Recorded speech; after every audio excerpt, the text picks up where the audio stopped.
Hey, Dre, I'm back. That's interesting. It Everybody just- got bounced. It just dropped me like a hot It potato. dropped everybody. It dropped you and dropped everybody because I got bounced out mid sentence, and I'm Yep. like, "Holy smokes!" And and it bounced you off YouTube because I went back and had to redo the page, but it shows a replay of an earlier stream. Yeah, Yeah, I don't get it. I don't understand it. yes, it's got to be something going on with your system that it's dropping the signal, and I would check with give Zoom a email and find out. I got bounced out too. Yeah, everybody got dropped because Paul got bounced. He was the host. Yeah. When he lost the signal, the whole show shut down. Yeah, that was rude to hang up on us, Paul. Come on, Paul. Yeah, you need to contact Zoom and find out what's on their end because, like I said, you got to pay the count. So It might be bad weather server in their area too. that could be. Like I said, it could be a lot of factors, but I mean, Paul's system I know is pretty much up to date and everything. But he said this has been happening since he did an upgrade right before Christmas, and ever since it's been bouncing him out of his own Zoom. Yep. Here comes Paul Hodges. Yeah. Now, you pushed the wrong button again, didn't you, Paul? No, all of a sudden it came up with a box that says your session has ended. Yeah. Well, when Well, you and went up originally, did somebody else become host and just leave? No. No, it actually ended the session. It kicked me off like before everybody else, and then everybody else started dropping. Hey guys, hello again. Hey, Angela, sorry about that. No, it's cool. I'm It sitting there. I'm just listening in. it just booted me like I was a bad cousin. Oh, Well, you Oh, were. Yeah. Paul, are you That's giving everybody crazy. co-host? Because I've just got a message saying you got co-host. Yes, yeah, I am. Yeah. Just in pretty case wild. it drops again, you know? Yeah. That's pretty Yikes. wild. Whoopsies. What the Yeah, hell? I would shoot an email to them, Paul, for sure, and find out what's going on. I was You might have to uninstall Zoom and reinstall it if you haven't already done that. Like Uh, Dustin blames me. So Drake, Drake, let's get back to that remote ID conversation you were doing Yeah. there. I just got the new Avata, Mhm. and one of the very first things that it did was it gave me a remote ID fail signal. Mhm. And I went online, I looked for a bunch of things to get it fixed, but it was all based on GPS. As soon as Right. I took it out and established my location with GPS, then the remote Mhm. ID on this thing works. So it may not be internet connection that you need, it may be just GPS information that you need. Yeah, there's been a couple different lines on the Avata. Some people said that it wouldn't work unless you attach the phone off the goggles. So That- I can that I can kinda give you squared guys away. my quick review if you want it. This is Sure. mine. So if you fly a normal drone and you're used to flying drones, this is not that much different in normal mode, other than you're wearing goggles, obviously. It'll fly up and hover and sit there rock steady. It won't move around until you give it input from the props or input from the sticks.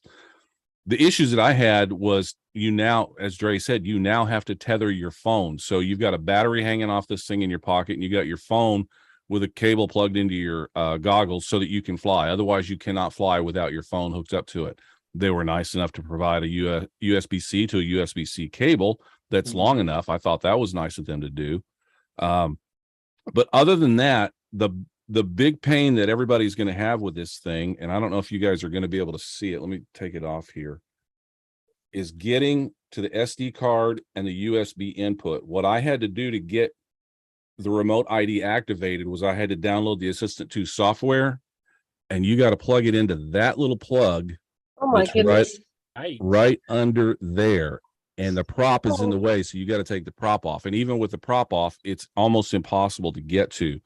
There's a lot of guys that are going on Amazon buying this jury rigged USB-C cable that has a right angle, but it looks like all the wires are exposed and everything. It's very, very thin, and that's exactly what it's meant for, is to plug into this thing.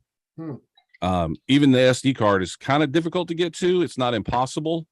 Yeah. I use a little pin to push it in, and then when you push it out, you know how they pop out, and that's working for me. I don't have a problem with that.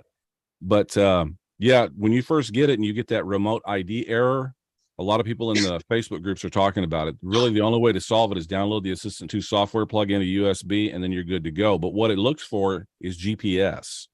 Mhm.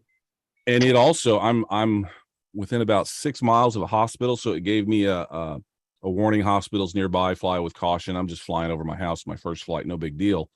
But it knew where I was, and it Yeah. still gave me the remote ID error. So Mhm. you got to do that. But fun little bird to fly. It's not hard. I thought it would be a lot more difficult because I've flown FPV before, and I should say in normal mode. I know there's a manual mode on this thing, Right. but as anybody that is interested in one of these, it's not that hard to get up in the air the first time and fly around and do it decently. I was in the backyard, flew around the backyard 4 or 5 times, and then you're getting Nice. bored. So I ventured off to the side of the house. My signal was still strong. I went to the front of the house. I went all the way around my house. It's a tri-level house, 3-bedroom house. So it's fairly decent size.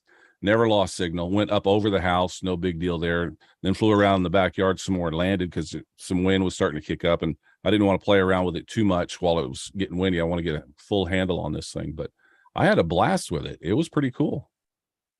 They look like super fun. I want one so bad. I wish I got that instead of the FPV one. It's And, it's and a as you- lot to digest at first because you're dealing. DJI treats every item as an individual item. Like I didn't want to use the stick. I got the remote control, and they treat it as a separate item. So you've got to register and sign on this thing separate from your goggles, which are also a separate item, which are a separate item from the drone. So it's a lot more to digest when you first get started, and it is a little frustrating. But I mean, and the batteries take forever to charge on that little I got the Flymore kit. The batteries take forever. I had them plugged in overnight and took them all night to charge up, and I've got a special charger just for them. So I don't know. Well, Curtis, don't feel bad. Hey, You're not the only hey one. Curtis, who's going I through this. have a question. Sorry to interrupt there, Dre, but Go I ahead. had a question for Curtis. Like, don't you put the goggles on when you're flying the Avata? Yes. Now you have to have your phone tethered, and I put it in my pocket, but it also gives you the view on your phone. So somebody holding the phone next to you could also watch if you're. Well, because I was flying with Al and this other guy Ken. I was flying his Avata, and I just had the goggles and was just using the dildo stick, as they say. Yeah. So that's still in the box. I'm not even going to charge that thing up. I'm not even interested in that. And Mark, I know what you're talking about. You can, once you take off, you can unplug the phone, but there'll be a little red bar at the bottom that says remote ID error. I'm not sure you want to mess with that. I mean, for me, I work down at the port, and the warehouses down there. They're all interested in me flying this thing through their warehouses.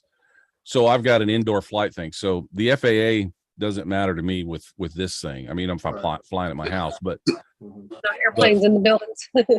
So you can fly with or without the goggles. I don't recommend it because this thing's a lot faster than your normal drone is. Even in normal mode, it's faster than your other drones. So I don't recommend it. And the goggles, really, for me, I just sat down. I pulled up my lawn chair and sat down. I never got dizzy and I know different people. Yeah.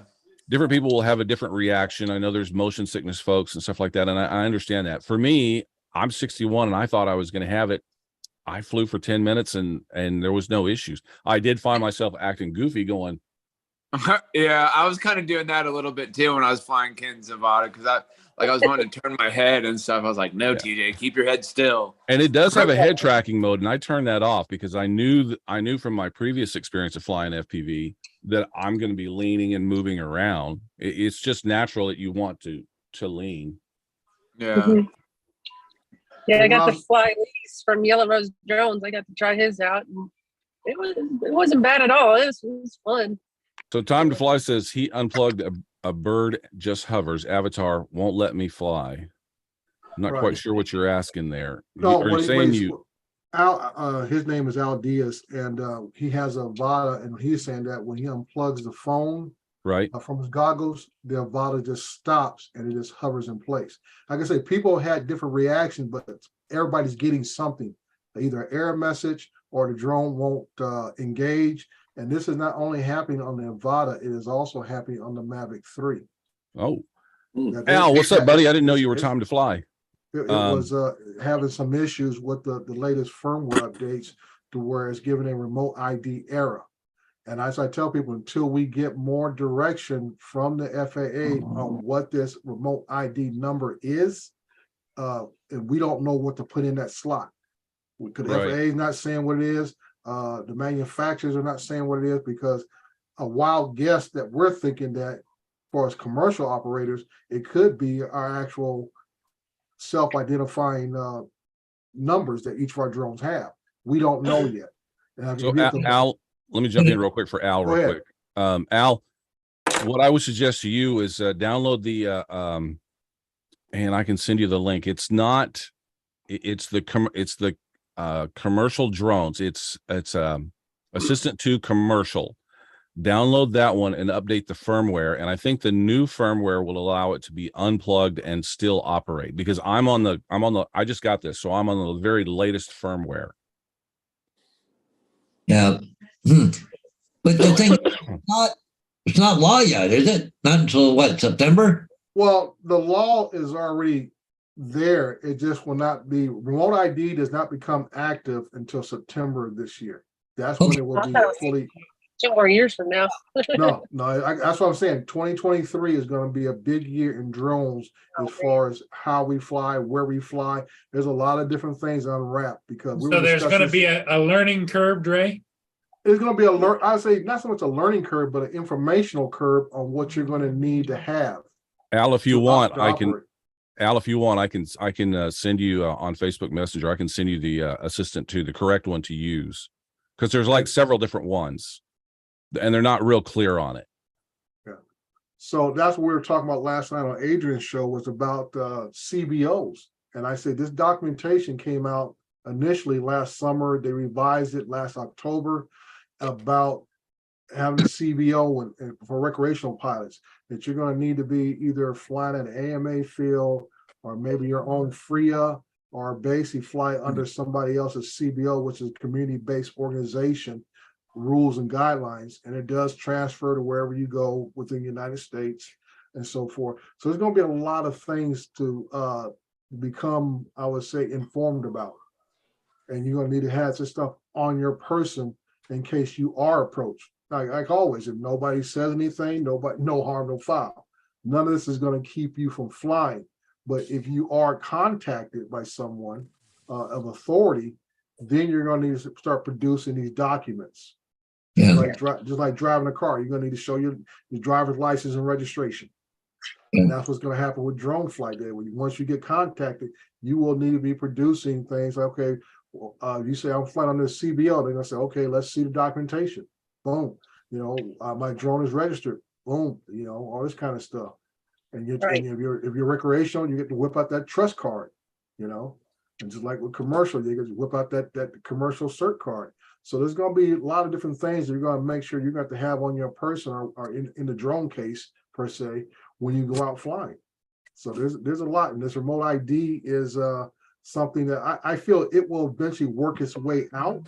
It is that we may have some hiccups along the way, which we're experiencing now with the Avata and the Mavic 3. They're already having hiccups where some people saying the drone won't engage unless you activate, hook it to your phone first, and then you can shut the phone off, and it'll fly from there on. But that's a headache. And like I said, if you're not really thinking about what you're doing, pretty much you'll start going down a rabbit hole trying to figure out something else, and went down the wrong hole for the most part, thinking something's wrong with the drone or something else is wrong. And all it was that you just need to turn on your phone for a hotspot and have your controller hooked to that hotspot. And I say for me, I'm used to, because I fly commercial, I always use my phone as a hotspot. That's just part of my pre-flight. Yeah, I got to do that mess too sometimes, depending on where I am flying with Maddie. It's kind of annoying, but it is what it is. Yeah, I've never even thought about doing that yet. Turning the hotspot on. Yeah, Yeah. I mean, and the Yeah, reason why, okay. reason why I do it is not because I worry about the drone, I see, because I so often, I guess I have a COA for my drones. So for my COA to be active, I have to be connected to the internet. So that message from DJI goes to my controller every time that it releases my drone, every time I fly within my city. Hey, Other Dre, than that, my drones won't fly. Yeah, go ahead, Curtis. or Ron. Chris, Ron, I just had a question. Do you think it's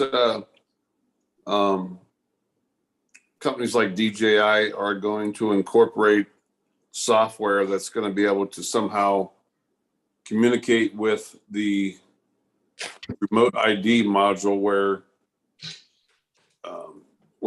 no matter what type of drone you have, you won't be able to launch unless that remote ID is working? Or do you feel it's just the ones that have the remote ID built in? In other words, if you buy that remote Like ID old models. module, if you fly without it, yeah, you're going to be in non-compliance. Mhm. But- I think, Ron, down the road, because like I said, they can always do a firmware update, and people always say, well, I just won't update my drone. Well, there's gonna be a catch-22 scenario that if you don't update the drone, it may not fly. And then when you Yep. do update the drone, you gotta be fully